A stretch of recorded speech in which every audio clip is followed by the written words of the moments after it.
Það var erfitt vik að leika fótbolta á vellinum í Keflavík í kvöld.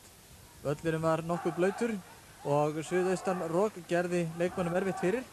Við sjáum hér myndir úr fyrri hálfleik. Það var mikil barátta í fyrri hálfleiknum og fátt margt tækifæri. Það var eins og leikmenn vildu tryggja sig gegn því að gera mistök með því að hafa sóknarleikinn svona heldur hægfara. En KR-ingar áttu nokkur færi miðbik fyrri hálfleiksins.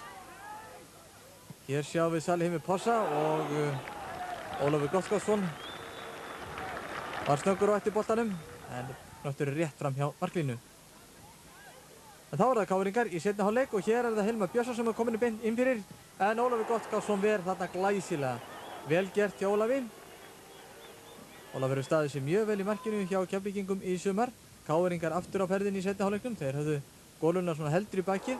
Daði Dervits ákafur í sóknarleiknum með skalla framhjá. Síðan er Kristján Finnbogason hér, missir boltan frá sér. Eitt af fáum skiptum sem hans feilspor í þessum leik. Þá er það KR-ingar. Sigurður Örn með innkastið. Og er kominn inn út, tekur skotið og Ólafur ver. Enn á ný er það Ólafur Gottskálksson sem bjargar sínum mönnum. KR-ingar heldur sókndjarfari og miðja seinni hálfleikin fór að draga til tíðinda. Takið nú vel eftir. Þeir lenda hér í samstöðu Ólafur Gottskálksson og Daði Dervits sem endar með því að Ólafur slær til Daða, er vísað að leikvelli og vítaspyrna dæmt. Þetta atvik réði úrslitum í þessum leik. Mikil reikistefna og mikill hasar út af þessu atviki og við skulum skoða það vel. Hér er nánast verið að rífast það hvernig þetta bar allt saman að. Ólafur Gottskálksson vil meina að Daði hafi slemmt til sín hendi áður en að hann svaraði fyrir sig.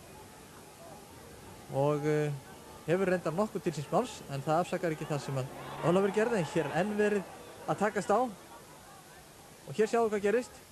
Daði slær aðeins hendin aftur viljandi og óviljandi til Ólafs og Ólafur slær á móti og Daði fellir við með miklum tilburðum og það var ekkert annað að gera fyrir Eyjólf heldur en að dæma vítið og reka Ólaf út af. En aðdragandinn var með þeim hætti að menn eiga að rífast það var lítið lengi.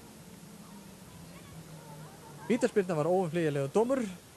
Ólafur Gottskálksson fór af leikvelli og inn á kom 18 ára strákur Ragnar Már Ragnarsson, framtíðar markvörður í Keflavík. Bíbersins tekur vítið og hann skorar þrátt fyrir að Ragnar hafi verið með hendurnar í boltanum og KR-ingar hafi tekið forystu. KR 1, Keflavík 0. Og Bíbersins fagnar þessu marki eins og honum er einu lagi.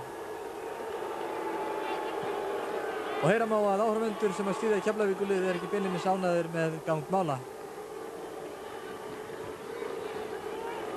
Munaði ekki miklu þarna en KR komið með forystu. Nú eftir þetta var eins og aukinn kraftur færðist í Keflavíkurlið og þeir fóru að leika mjög vel á lokakafla leiksins. Og hér er það Óli Þór Magnússon sem kom inn á í seinni hálfleiknum sem á gott skot á marki. Keflavíkurliðið sýndi mikla baráttu og hasar þegar að leiða þannig leik en KR-ingar áttu reyndar sín færi og sínu best hér. Það sem Heimir Guðjónsson kemur og sendir á Hilmar Björnsson eins og hann gerir svo oft í liði KR. Hilmar kominn inn fyrir og enn á ný er það Ragnar sem er.